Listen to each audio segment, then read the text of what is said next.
Bonjour à tous, bien-aimés. Je vous invite à une lecture dans Matthieu, chapitre 26. Matthieu, chapitre 26, à partir du verset 36, il nous est dit ceci. Jésus arriva avec ses disciples à un endroit appelé Gethsémani. Et il leur dit, asseyez-vous ici pendant que je vais là-bas pour prier. Puis il emmena avec lui Pierre et les deux fils de Zébédée. Il commença à ressentir de la tristesse et de l'angoisse. Et il leur dit alors, je suis triste à mourir.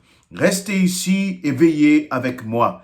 Il alla un peu plus loin, se jeta face contre terre et pria en disant, mon Père, si c'est possible, éloigne de moi cette coupe de douleur. Toutefois, non pas comme moi je veux, mais comme toi tu veux.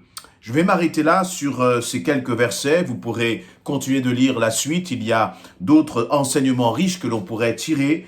Mais j'aimerais m'attarder sur quelques instants sur cette prière de Jésus, sur cette prière de Jésus. Je crois que c'est vraiment important. À chaque fois que Jésus parle au Père, à chaque fois qu'il s'adresse au Père, c'est important de voir pour nous, d'apprendre comment Jésus priait, quelles sont les circonstances, et face aux circonstances, comment Jésus faisait face justement à ces épreuves. Là, le contexte est relativement simple. Jésus va passer par la croix. Il va passer par ce moment, il va porter le péché de toute l'humanité, mon péché, ton péché, sur lui. Et puis, dans ce moment qui est un moment intense, parce que ce moment va amener à une séparation entre le Fils et le Père, où Jésus va dire, Père, pourquoi m'as-tu abandonné?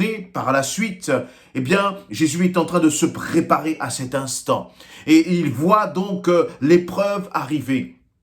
Jésus voit, il y a comme une tension qui commence à tel point qu'il nous est dit que Jésus était triste à mourir. Une profonde angoisse était dans le cœur de Jésus. Et Jésus ne va pas cacher son angoisse, il ne va pas, faire dissimuler ses sentiments et ses émotions, mais il va les partager. Premièrement, au verset 37, il nous est dit, Jésus commença à ressentir l'angoisse. Donc, la parole est en train de, comme sonder le cœur de Jésus, le Saint-Esprit sonde le cœur de Jésus et il est en train de nous dire ce que Jésus est en train de ressentir. Et Jésus donc, ressentant cela, il va le verbaliser. Il va l'exprimer en disant au verset 38, « Je suis triste à mourir. Je suis triste à mourir, restez ici et veillez avec moi. » Comment réagis-tu lorsque tu commences à sentir un poids sur ton cœur? Comment réagis-tu lorsque tu commences à sentir qu'il y a comme une lourdeur, que ton cœur est comme serré, étreint par l'angoisse, étreint par le découragement, étreint par l'épreuve? Comment est-ce que tu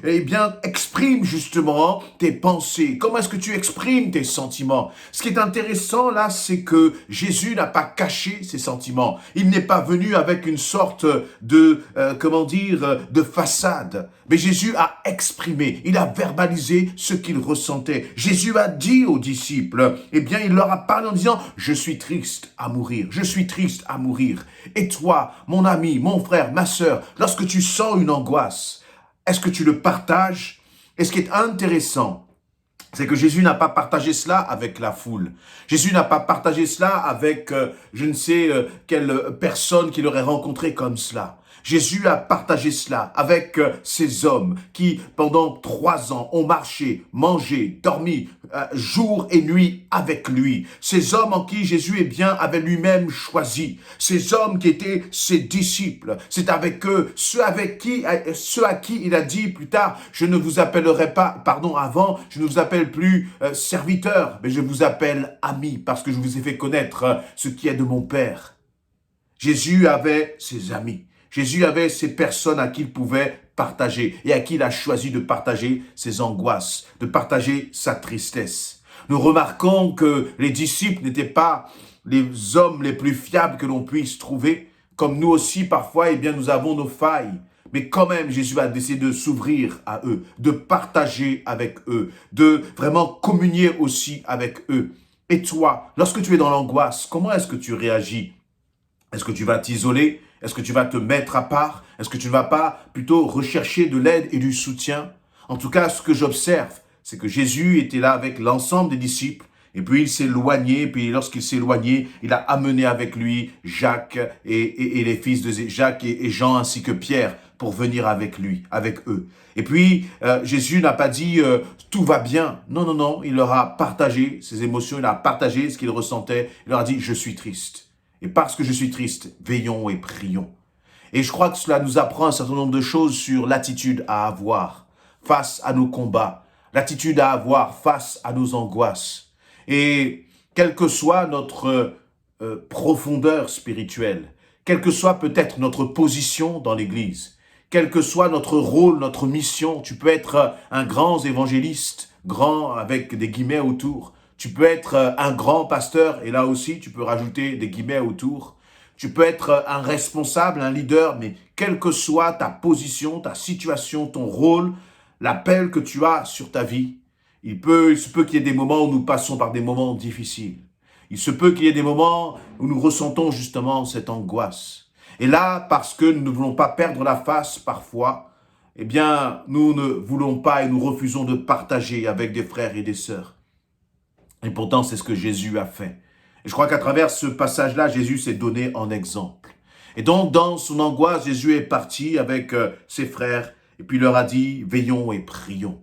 Voyez, et déjà là, dans l'attitude de Jésus, c'est non seulement il a pris les frères pour prier avec lui, mais il les a invités, non seulement il a pris des frères pour partager ce qu'il avait sur son cœur. Un, il a partagé. Deux, il leur a dit, prions. Et je crois que c'est ce que nous devons faire. Lorsque tu commences à sentir que l'angoisse est là, ou même quand l'angoisse est bien installée au fond de ton cœur, c'est là qu'il faut redoubler de prière. C'est là qu'il faut redoubler vraiment dans le combat spirituel. C'est là qu'il faut te positionner devant le Seigneur et commencer à prier ton Dieu. Et c'est ce que Jésus a fait.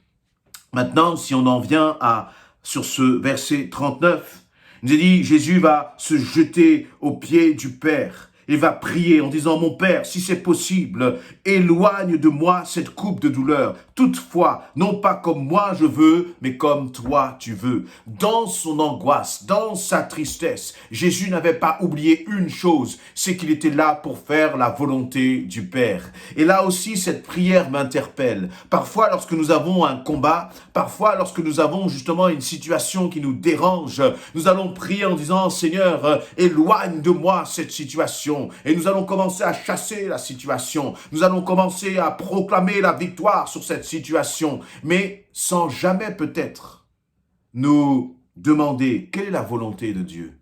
Seigneur, que veux-tu que je fasse dans cette situation? Où est, Seigneur éternel, mon Dieu, ta volonté? Qu'est-ce que toi tu désires, Seigneur éternel, avant toute chose? Jésus ressentait une angoisse par rapport à la situation qui allait venir, par rapport à la croix, par rapport au péché de l'humanité qu'il devait porter. Et il partageait à cœur ouvert avec le Père. Mais dans son partage, il y a cette prière, toutefois, non pas comme moi je veux, mais comme toi tu veux. Et je crois que c'est ce qui fait toute la différence dans la prière de Jésus. Lorsque nous prions, lorsque tu pries, lorsque je prie, est-ce que nous nous préoccupons de savoir ce que Jésus veut? Est-ce que nous nous préoccupons de savoir ce que Jésus pense? Est-ce que nous nous préoccupons de connaître la volonté de Dieu? Parfois, nous nous préoccupons tellement de nous-mêmes. Parfois, nous nous préoccupons tellement de notre propre angoisse, de notre propre découragement, de notre propre tristesse, que la seule chose qui nous intéresse, c'est que la situation soit changée pour que notre tristesse et notre angoisse disparaissent. Mais ce que je remarque, c'est que dans cette situation, ce qui est important pour Jésus, même à travers son angoisse, même à travers sa tristesse, c'est que la volonté du Père soit accomplie. Et nous voyons que Jésus donc priait dans ce sens. Et je me dis, et mon cœur me dit, Seigneur, je veux apprendre à prier de cette façon. Apprendre à prier, ça ne veut pas dire réciter, mais je veux que ma mentalité soit transformée. Je veux que mon état d'esprit soit transformé. Je veux que lorsque je commence à prier, je puisse, Seigneur, chercher qu'est-ce que toi tu veux, Seigneur éternel. Dans cette situation, peut-être dans ton travail, dans cette situation dans ta vie de couple, peut-être dans ton célibat, peut-être dans ta vie d'église. Tu traverses des moments difficiles. Dans tes relations avec les enfants, tu traverses des moments difficiles. Et tu voudrais que la situation change, tu voudrais que la situation s'éloigne. Mais peut-être que parfois nous devons chercher aussi à savoir, Seigneur, qu'est-ce que tu veux? Parce que très souvent, et c'est exactement ce qui se passe à travers cela, à travers ce récit, c'est que à travers nos difficultés, à travers nos combats, Dieu veut révéler sa gloire. Dieu veut manifester sa gloire. Mais la gloire de l'Éternel ne se verra qu'à travers mon obéissance. La gloire de l'Éternel ne se verra qu'à travers ton obéissance. Es-tu prêt à obéir dans la situation que tu traverses afin que Dieu soit glorifié? Es-tu prêt à dire, Seigneur, je m'incline devant toi et je sais que même si c'est difficile, tu me donneras la force de traverser. Tu me donneras la force d'affronter cette situation. Et je crois que c'est pour cela que Jésus va dire ensuite aux disciples, veillez et priez afin que vous ne tombiez pas en tentation. Parce que parfois, face à l'angoisse, face à la souffrance, face à la tristesse, eh bien nous sommes en danger. Parce que nous risquons de tomber dans la tentation. La tentation de ne pas faire ce que notre Dieu nous demande de faire pour échapper à l'angoisse. La tentation de désobéir au Seigneur pour échapper à l'angoisse. La tentation de commencer à ruminer des pensées, des mensonges de l'ennemi qui nous fait croire que Dieu nous a abandonnés.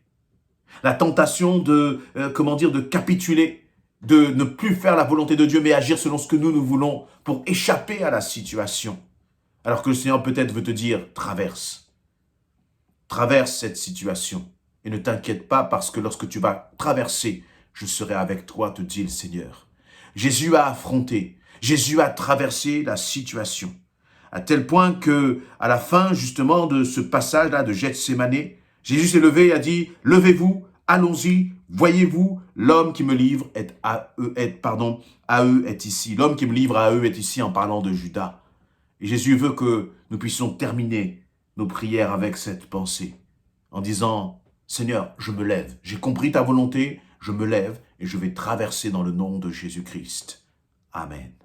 Soyez encouragés, soyez fortifiés par ces quelques paroles et si eh bien vous pensez qu'elle peut encourager un homme, une femme, un frère, une sœur en Christ, quelqu'un qui ne connaît pas Christ peut-être, n'hésitez pas à partager cette exhortation afin qu'elle fasse du bien au plus grand nombre. Amen.